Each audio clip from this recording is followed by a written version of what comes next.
हम बुद्ध की शरण में जाएंगे तभी हमारा भला होने वाला है। पूरे विश्व में तो भगवान बुद्ध के मानने वाले बहुत लोग हैं। जहां उनको ज्ञान मिला, भगवान बुद्ध के विचारों को दबाने के साथ साथ उनके अनुयायियों को प्रताड़ित करने का भी काम किया। भगवान बुद्ध ने कहा, अपना दीपक आप बनो। सावित्री बाई जी हमारे समाज में पैदा हुई थी। उन्होंने इस देश के अंदर महिलाओं को शिक्षा के लिए स्कूल खोले, समाज को दिशा देने का काम किया।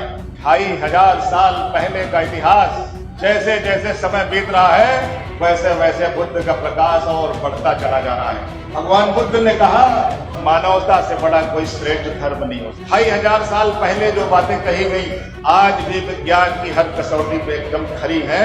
परम पूज्य बाबा साहब अम्बेडकर का नाम दिए बगैर ये जयंती मनाना अधूरी रह जाएगा। वर्णों में बटा हुआ समाज है, आपको जागरूक होना पड़ेगा। सभी को नवोत्थान करते हुए मैं आप सबका हृदय की गहराइयों से स्वागत, वंदन, अभिनंदन करते हुए आपका धन्यवाद भी करना चाहता हूं, आभार प्रकट करना चाहता हूं कि आप सब ने 2024 के लोकसभा चुनाव में अपनी ताकत देके, अपना आशीर्वाद देके जो विश्वास लखनऊ में हमारे नेता माननीय अखिलेश यादव जी ने मुझ पर किया था, उस विश्वास को आपने मजबूत यहां से किया, उसके लिए बहुत बहुत बधाई, बहुत बहुत धन्यवाद। साथियों, भगवान बुद्ध की जयंती वैशाख पूर्णिमा को मनाई जाती है। सदैव भगवान बुद्ध के अनुयायी पूर्णिमा के पहले से और पूर्णिमा के काफी दिनों तक भगवान बुद्ध की जयंती पूरी दुनिया में मनाते रहे। आज से लगभग 2500 साल पहले महाराजा शुद्धोधन के घर में सिद्धार्थ नाम का जो बालक पैदा हुआ, उन्होंने दुनिया को जो दिशा दी, शायद आज भी जो उसके पीछे चल पड़ा वो तरक्की के रास्ते पर निकल गया। साथियों, भगवान बुद्ध की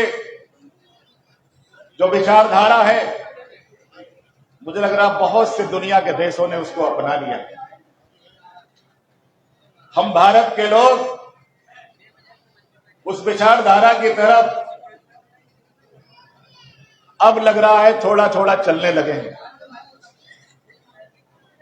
भगवान बुद्ध के बारे में, उनके विचार के बारे में मुझे लग रहा है कि जितनी अच्छी बात बड़े भाई तपेंद्र शाह जी ने कह दी है, उससे अच्छी बात हम तो नहीं कर पाएंगे।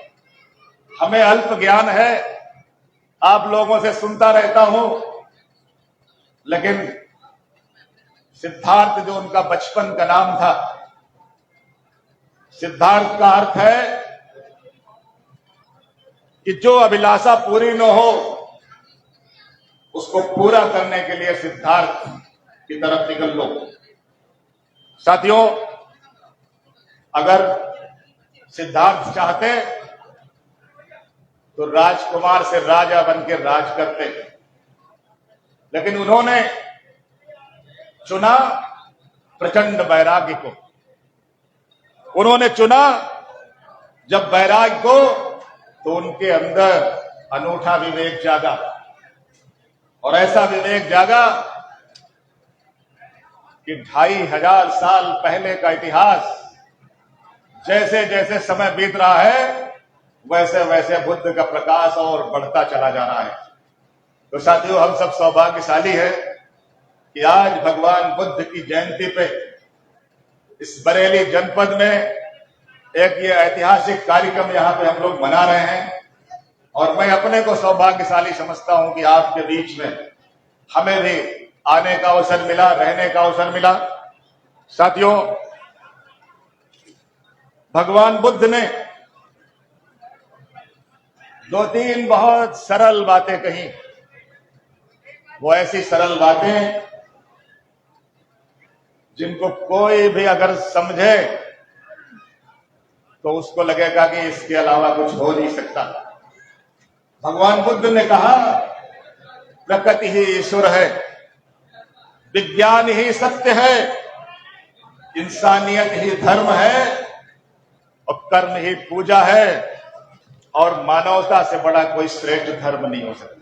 इसीलिए भगवान बुद्ध ने जो लोगों को जगाया कि मानव मानव एक समान, मानव मानव एक समान का नारा देने वाले तथागत भगवान बुद्ध ने लोगों को हमेशा प्रेम, करुणा, अहिंसा, मानवता और समानता का मार्ग दिखाया। आज से 2500 साल पहले जो बातें कही गई आज भी विज्ञान की हर कसौटी पे एकदम खरी हैं। उनको कोई न बदल सकता है न बदल पाया है। साथियों, इसीलिए आज इस हाल के अंदर हम सब से एक बार कहेंगे, बुद्धं शरणं गच्छामि, संघं शरणं गच्छामि, धम्मं शरणं गच्छामि। हम बुद्ध की शरण में जाएंगे, हम संघ की शरण में जाएंगे, हम धम्म की शरण में जाएंगे, तभी हमारा भला होने वाला है, हमारा भविष्य उज्जवल होने वाला है। साथियों, पूरे विश्व में तो भगवान बुद्ध के मानने वाले बहुत लोग हैं, लेकिन भगवान बुद्ध जिस धरती पे पैदा हुए, जहां उनको ज्ञान मिला, वहां पे भगवान बुद्ध के विचारों को कुछ लोगों ने दबाने की कोशिश की।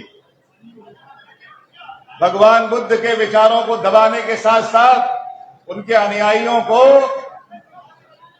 प्रताड़ित करने का भी काम किया।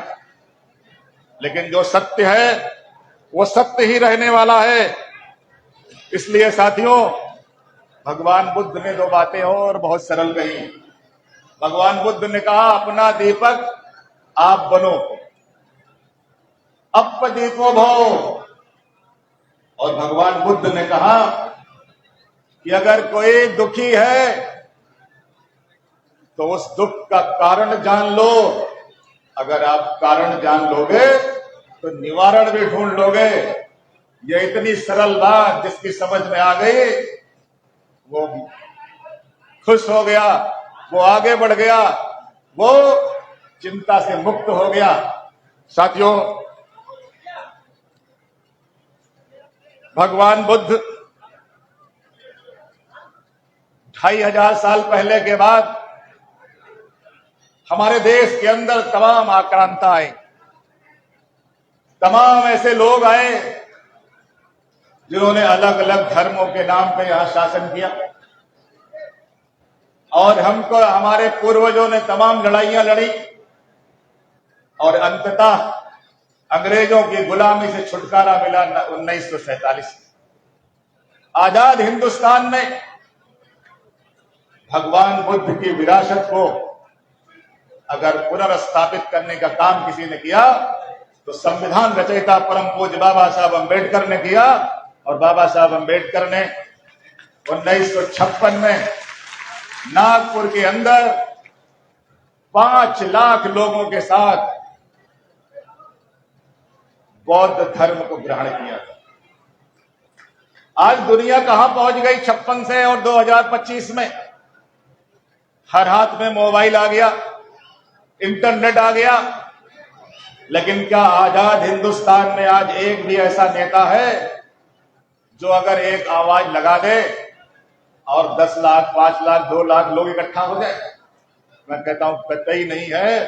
तो जब भगवान बुद्ध की जयंती हम मनाते हैं तो परम पूज्य बाबा साहब अम्बेडकर का नाम लिए बगैर ये जयंती मनाना अधूरी रह जाएगा। इसलिए आज के अवसर पे हम परम पूज्य बाबा साहब अम्बेडकर को भी नमन करते हैं, वंदन करते हैं। साथियों, भगवान बुद्ध ने एक बहुत बड़ी तपस्या, साधना, विपश्यना की खोज की। विपश्यना करने का अवसर हमको भी मिला। मैंने भी 10 दिन की विपश्यना की और तब वहां मुझे पता चला कि डॉक्टर बाबा साहब तो 1956 में 6 दिसंबर को परिनिर्वाण हो गया उनका। लेकिन उसके बाद जो विपश्यना केंद्र हमारे देश के अंदर बने हैं, उत्तर प्रदेश में बने हैं, और भगवान बुद्ध के उस विपश्यना कला को आजाद भारत में लाने वाले सत्यनारायण गोयनका जी, जो 2012 में हमारे बीच से चले गए। सत्यनारायण गोयनका जी को भी पढ़िएगा, हमने उनको पढ़ा भी है, सुना भी है और उनको अनुभव भी किया। सत्यनारायण गोयनका जी ने तमाम विपश्यना केंद्र बनाए, भगवान बुद्ध की उस साधना को यहां पे स्थापित किया। और मैं तो इस हाल में बैठे सभी महान भावों से निवेदन भी करूंगा, अपील भी करूंगा कि अगर अवसर मिले तो एक बार विपश्यना जरूर करिए, एक बार जरूर करिए विपश्यना। अपने आप में हम क्या हैं अगर अपने आप को जान। आज के इस भागम भाग भरी जिंदगी में, इस भौतिक युग में, इस अर्थ युग में समय किसी के पास नहीं है, लेकिन अगर अपने लिए समय नहीं निकाल पाए तो मुझे लग रहा बाद में केवल पछताने के अलावा कुछ मिलने वाला नहीं है। इसलिए साथियों, ये हम आपसे विनम्र निवेदन करते हैं,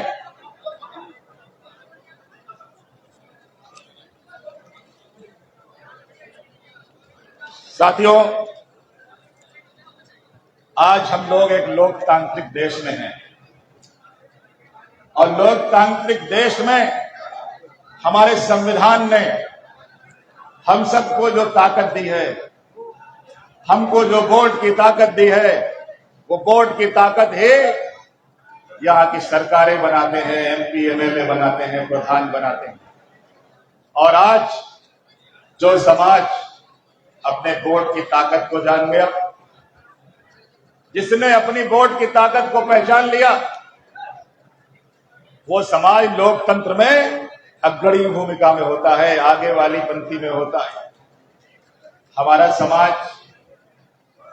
जो गौरवशाली इतिहास है हमारे समाज का, सदियों पहले से, अभी आपने फूले पिक्चर देखी होगी, ज्योतिबा फूले जो हमारे समाज में पैदा हुए थे, सावित्री बाई जी हमारे समाज में पैदा हुई थी, उन्होंने इस देश के अंदर महिलाओं को शिक्षा के लिए स्कूल खोले। जरा सोचिए, अगर ज्योतिबा फूले ना होते, सावित्री बाई फूले ना होती, बहन फातिमा ना होती, तो आज जो अपने आप को अगड़ा कहते हैं, उच्च जाति का कहते हैं, क्या उनकी बहन बेटियां शिक्षित हो पाती? वो नहीं पढ़ पाती। और मुझे लग रहा है फिर इंदिरा गांधी भी न पढ़ पाती, उस देश की प्रधानमंत्री भी न बन पाती। ये श्रेय जाता है हमारे समाज के उन गौरवशाली लोगों को, जिन्होंने संघर्ष करके,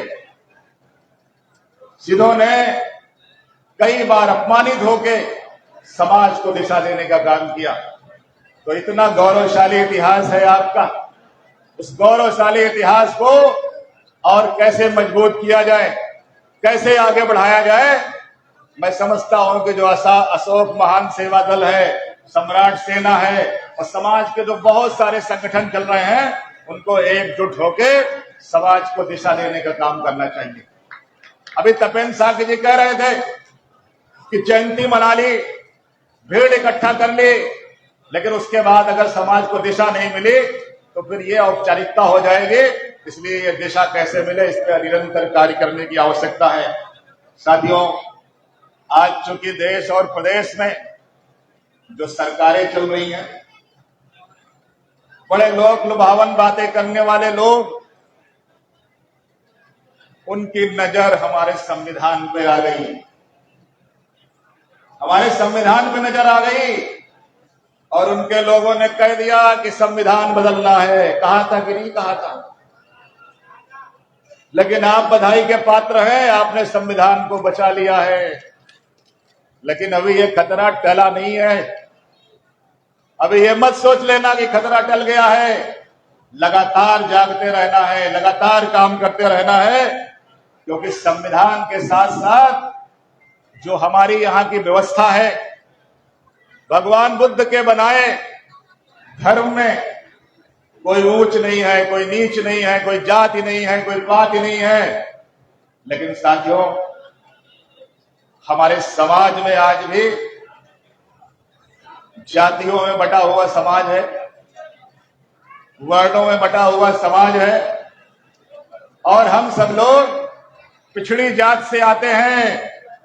परम पूज्य बाबा साहब अम्बेडकर ने आर्टिकल 142, 143 जब संविधान में बनाया तो उन्होंने ये व्यवस्था कर दी कि अगर सरकार चाहे तो पिछड़ी जात के लोगों को भी आरक्षण दे सकती है। उस आरक्षण पे भी खतरा मंडरा रहा है, ये आपको मैं बताना चाहूंगा इस वस्तु के माध्यम से। इस समय आरक्षण पे भी खतरा मंडरा रहा है, आरक्षण खत्म किया जा रहा है, नौकरियां खत्म की जा रही हैं, इसलिए आपको जागरूक होना पड़ेगा। और साथियों, अंग्रेजों ने जाति जनगणना कराई थी 1931 के अंदर। उसके बाद ये लड़ाई बहुत से नेता लड़ते रहे, बहुत से लोगों ने मांग की जाति जनगणना होनी चाहिए और अब ये सरकार दबाव में ही सही जाति जनगणना कराने के लिए तैयार हो गई है। जाति जनगणना कराने के फायदे हैं। जाति जनगणना अगर होगी तो हमारे समाज के अंदर जो दबे कुचले पीछे रह गए हैं लोग, अगर ईमानदारी से उनको आगे लाने का काम सरकारें करेंगी तो जाति जनगणना बहुत ही फायदेमंद होगी समाज के लिए।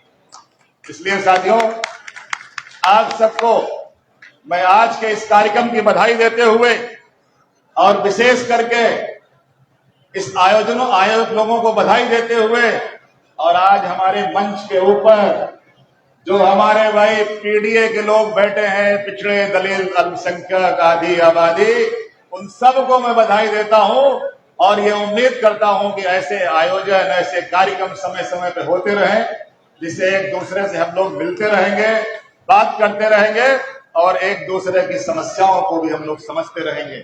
तो साथियों, आप लोग बहुत देर से बैठे हैं, हमने आपके बीच में जो थोड़ी सी बात रखी उसके पीछे जो उद्देश्य है कि भगवान बुद्ध के मानने वाले लोग, समाजवाद को मानने वाले लोग, जो बहुजन हिताय बहुजन सुखाय की बात करने वाले लोग सदैव ये चाहते थे कि हमारे समाज में एक ऐसी समानता की व्यवस्था हो कि समता मूलक समाज बने, और समता मूलक समाज बनाने के लिए ही आज आप सब लोग भगवान बुद्ध की विचारधारा के साथ जुड़े हैं, भगवान बुद्ध की जयंती में आए हैं।